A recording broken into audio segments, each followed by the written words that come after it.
Astean zehar minutu ederrak pasatzen ditugu azpimarran, hortan zalantzarik ez dago, baina ezin da gizuet zientziaren maila osatzen dugunean, oso ondo pasatzen dugula, asko ikesten dugula, gustora egoten garela.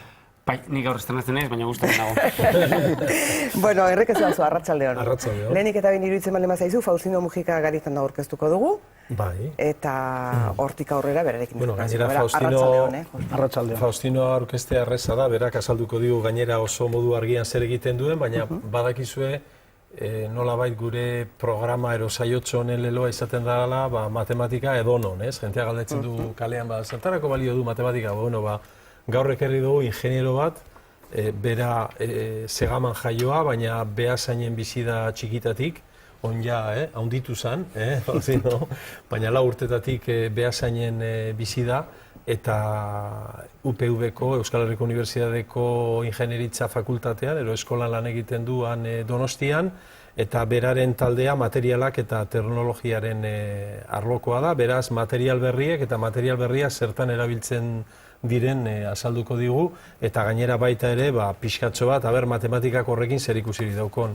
Ez dut uste izango duenik, baina tira hori argituko dugu gehiago. Gainera, Faustino korrespan dagozu, Lemniskata taldeko kide edo partaide edo han inguruan ibiltzen danetako bat ere bazara. Bai, kidea naiz, bai. Eta guk harreman zuzena daukagu, izan ere hilean behin Goio lekuna etortzen delako, erronka bat jartzen digulako, gu lettertakoa gea eta erronkakin beti mareatuta ibiltzen gera, baina badago erantzuten duen jendea, bere erronka horri burua jarri eta emaitza honak bidaltzen dizkigun jendea eta kalkuladorak oparitzen ditugu. No me digas. Oinez dira barren erabiltzen? Goiok esaten du baietz eta oso kalkuladora politak oparitzen ditugu. Gaur ez da Goioren eguna, beraz ez dago kalkuladorarik. Alde batera dezagun kalkuladoraren. Bai, eta hortaz aparte, zientzia asteak eta antolatzen dituzu, ezta? Zientzia gizarteratzeko Goierrin, ezta? Bai, egin izan dugu matematikak eta musika erlazionatzen zituen ekitaldi batzuk egin genituen, joku desberdinak eta umentzat eta jarriz, bestalde batetik xakea eta matematikarekin ere erlazionatu genuen, historian zehar dauden ipuiak barneratuz, joku desberdinak tartekatu zan Beasaingo plazan bertan, eta egia esan da gauza interesgarriak egiten dituzte, egia esan da, esan beharrean nago ni kidea naizela, baina hor jefaturan Goio lekuna eta Jose Luis Etxezarreta daudela, eta beste kide batzuk ere bai, baina haiek dira pixka bat martxa eramaten dutenak eta meritua dutenak egia esan da. Dudari gabe, matematika barreiatzea eta matematika egunerokora eramatea uste dut oso erronka polita dela. Gainera izen hori eukiarren Lemniskata, legala da, ez da paralegala, guztiz elkarte legala da. Hitz ematen dizut, Twitterren jarri behar dudan aldiro, beti pentsatu behar dudala norazan Lemniskata, beti banabilela, bueltaka, alako batean agertzen zait, baina tira, ez da erraza ere. Bueno, Faustino, ez eguzu, lehen erdi mai gainean jarri du gaia, ez da, matematikari gabeko ingenieritzarik posible litzateke? Nere ustez ez, batzuk diote baietz, nere ustez ezinezkoa da ingenieritzaren sorrera guztiz erlazionatuta dago matematikaren garapenarekin. Ekol Politeknik eta Frantzian sortu zirenean guztiz erlazionatuta zeuden aurretik matematikan egontzen garapenarekin. Ondoren eskola mota hori bai Alemania aldera, Errusia aldera eratu zen, eta izkenik Bretainia hundian eta ikusirik beraiek nolabait esateko oso artistak zirela esan dezagun praktika arloan, baina nolabait faltan bota zuten arlo matematikoa eta arlo teorikoa gehiago garatzea. Eta adibide bezala nik uste dut Lord Kelvin izan zela, baina horietako 19. mendeko jakintsu batek bere dirua jarri zuen Cambridgeen laborategi bat montatzeko, ez baitzuten laborategirik erlazionatzen zuena alde teoriko, alde praktikoarekin. Bueno, ideia bat da, zelan zientziarako diruak eta murrizten ari diran, norberak poltsikotik jarri eta aurrera jo. Zu esan, ikusiko zu, errapatuko da, nik uste dut momentuz daukagun ereduari eustea ez dago lagaizki, Ez, gainera badirudi orain oberantz goazela, ez? Ala bada hobe, eta nik uste dut, sarritan hitz egin izan dugu zientziak eta hezkuntzak eta behar lukeenaz eta izan dadila horrela. Edozein kasutan, Faustino esan didazu, batzuk badiote ez dela behar matematikarik. Eta nola orduan zen. Nik beti pentsatu izan dut, ingeniero izateko matematika asko jakin bertzela. Bai, noski. nolabait esateko karrera erreglatua ateratzekotan matematika asko jakin behar duzu, matematika formazioaren alde garrantzitsua delako. Batzuk diote agian ingenieritza egin zitekeela matematikariak gabe, edo agian ingenieriak badaudela agian titulori gabe, baina matematika ez dakitenak, asmatzaileak eta bar, eta hori ere egia da.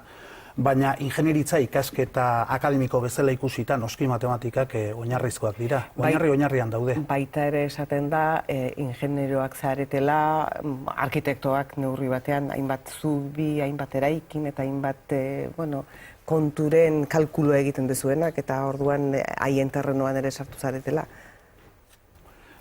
Ingenieriak arkitektuen terrenoan, inondik inora hori errore historikoa da, argi dago.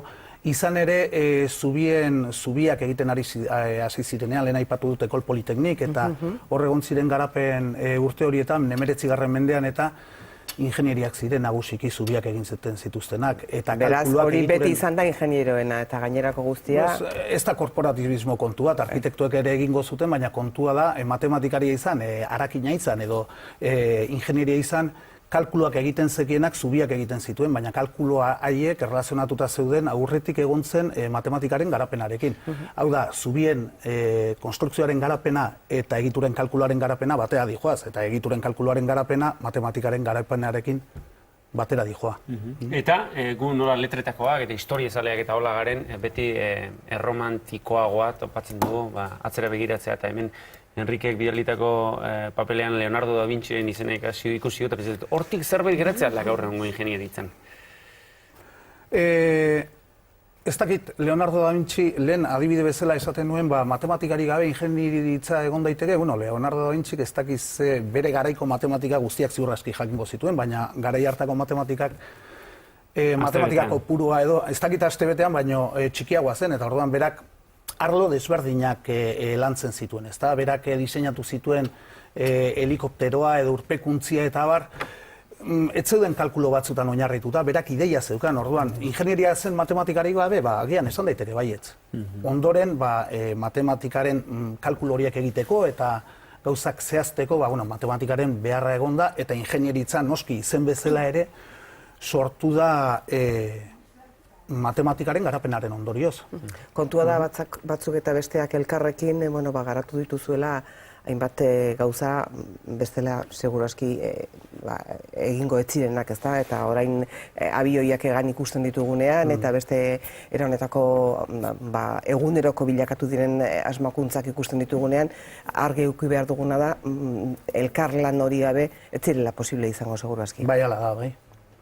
Bai, gaur egun hegazkin gintzan eta ikasketetan askotan esaten da, ia kalkulo guztiak eta konputagailuak egiten dituzte, orduan zertarako ikasi behar da, konputagailuak egiten duen baldin badute dena.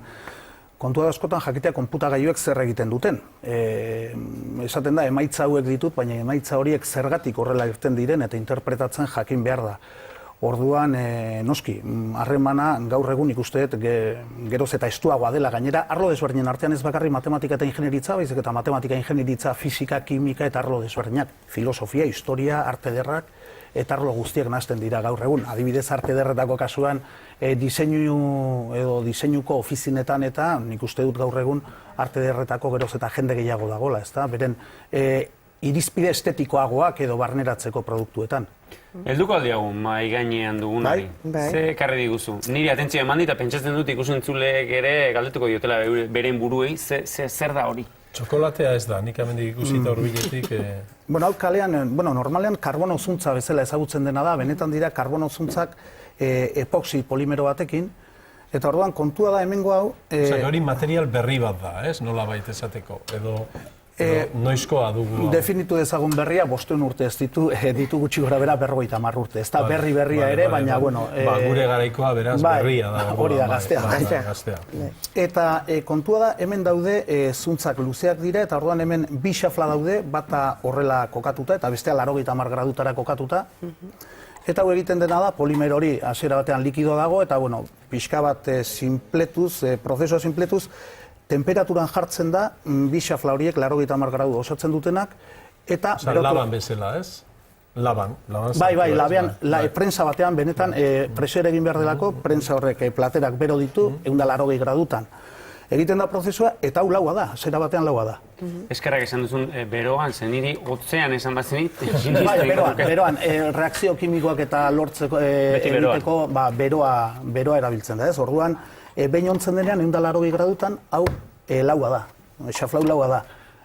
Ozten denean 180 gradutatik, 25 gradutara ozten denean, orduan dilatazio desberdinen ondorioz, horrelako xafla lortzen dugu. Zein interestu xafla honek? Efektu hau gertatzen da hemen, ez egonkortasun efektu bat gertatzen da, eta bere aplikazioa aztertzen ari da gaur egun, hegazkinek orain arte hegalak zuzen dituzte, hau da, txoriek bezala ez dute egiten, hegalen kurbadura ez da aldatzen, eta efektu hauek ari dira aztertzen, nolabait esateko ingenieritzan askotan bilatu dena lortu ahal izateko. Hau da, natura kopiatu edo naturan gertatzen dena egin ahal izatea. Kasu honetan, txorien hegalen kurbadura aldaketak eta simulatzea. Eta hau matematikarekin barkatu guztiz erlazionatuta dago. Matematikoki frogatzen da, hau horrela geldituko dela, eta jarraitu. Kontua da, 0 eta 80 gradutara, angulu batekin mozten baldin badugu, kasu honetan 45 gradutara, bihurtu egiten da, hemengo hau ikusten baldin bada, kamaran ikusten baldin bada, bihurtu egiten da, baina alde hau guzti zuzen dago, eta beste aldetik bihurtu egiten da bakarrik. Hori da, 45 gradutara moztuta dagoelako, eta hori matematikak ere horrik ikusten du. 15 gradutara mozten baldin badugu aldiz, Bai, 15 gradutara mozten baldin badugu aldiz, ikusten da, bihurduraz gain, makurdura ere gertatzen dela, makurtu eta bihurtu egiten dela orduan. Eta hori ere matematikak aurre ikusten du. Neurri batean bintzat. Inglesez esaten da bending eta twisting.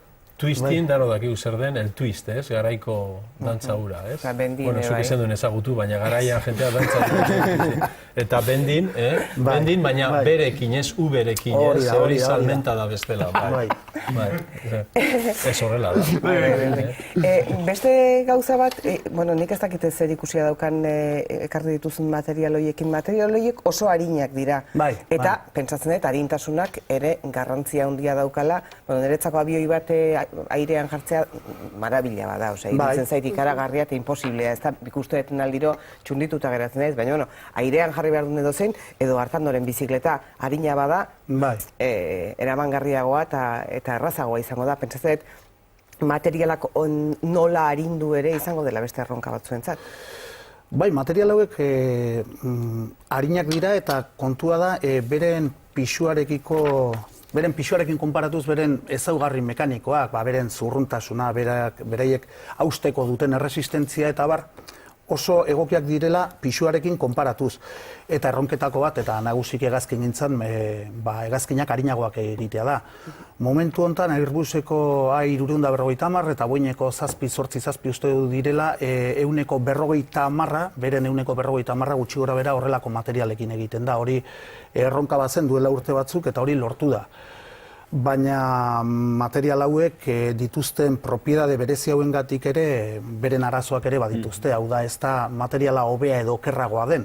Bere aplikazioak ditu, altzairuak bereak, aluminioak bereak, eta bere eremua du bakoitzak. Eta mugarik edo baldakoazu, helburu ez, hemendikan hamarkada batzuetara, nora eramango gaituzte horrek? Aldago arintasunean toperik edo... Zero pisua da topea, noski. Eta hortik aurrera pisu negatiboak igual antimateriarekin edo horrelakoekin ez dakite lortu izango diren, hortan ja ez nahi sartuko. Gu gauza normalak ulertzeko zaitasuna dauzkagu, ja antimateriarek benitzeko, nik ere zaitu ulertzeko, baina gota egiten dut. Eskerrik asko korporatibismoarik eta horretik. Hala da, nik agia dalako esan dut. Niri bitzen zaia, ez dakit noa juten zaia. Esan nahi nuena zen, asko aitzinatuko aldugu horretan, asko ingo aldugu aurrera. Orain komentatu duanaren arabera, euneko 50 baldin bada, orain erabiltzen dena hegazkin komertzial horietan, portzentai hori baliteke igotzen joatea. Eta ondoren, materiale harinagoak ere sortzea, hemendik urte batzutara, beste asmakizun batzuk jarraituz, ez? Bai. Orain aurre ikusten ez ditugunak, ez? Hauek dira momentu honetan arintasun eta propiedade ezaugarri mekaniko aldetik egokienetakoak hauek dira, baina aurrerago material berriak egunero ari dira garatzen, bai. Komentatu dugu hau aeronautikaren munduan, ez? Baina agian ikus-entzuleen artean egongo da norbait, igual abioi bildurra diona, eta abiorik ez duena hartzen, badira, ez? Eta beraz esango du, eta orduan niretako ez dauka horrek aplikaziorik, baina bada, ez? Adibidez gaur egungo biomedikuntzan, ez? Hor jenteari mokorra aldatzen diotenean ere, hor ere materialak berriak dira, ez dira harria, egurra, burdina, antzinako materialak, baizik eta material berria dira horiek ere, ez? Bai, duela urte batzuk nik uste dut titanio erabiltzen zela nagusiki, eta gaur egun egia esan da polimeroen garapenari eta polimeroen nanomodifikazioari esker, materialak lortzen ari dira, gorputzeko giharrekin, ezurrekin askoz ere bateragarriagoak direnak, eta ondorioz, lehen implante bat ez dakit zenbait urtero aldatu behar baldin bazen, gian orain bizi guztirako egon daiteke, materialaren ez kasu hortan ezaugarri mekanikoengatik, baizik eta beren bateragarritasun ezaugarrien ondorioz. Gorputzarekin hobeto bat egiten da. Bai, hori da. Pentsatzen eta harina izatea ere gauza hona izango dela. Bai, noski. Pentsa, bezala 5 kilo gehiago operazio batetik bestera. Bai, nire lankide batek ala ere bizikleta saltzaio bati esan zion behitu, hau karbono zuntzekoa izan da, ez dakit zenbait kilo harinagoa den eta erantzun omen zion hori kroasanak ez janez lortuko. Hori ere. Baita. Faustino, orentxe hitz egingo dugu zure bizitza akademikoa zapur bate, baina Jonek bat zeukan kezka bat. Akademiaren mundu hortan sartu baino lehen. Bai, botako dut. Nire berezko joeragatik eta komentatu dut Maialeni, ia ezagutzen dute duen ingeniaritza ikaslerik, edo esango dizu zergatikan. Joan den astean, Ikastaritzako fakultatean izan nintzen, eta galdetu nien ikasleei ia antzeuden 80tik zenbat ari ziren kastaritza ikasten benetan bokazioz eta pasioz eta zenbat zeudenan istripuz. Eta harrituta geratu nintzen, istripuz erdia bat zeudelako.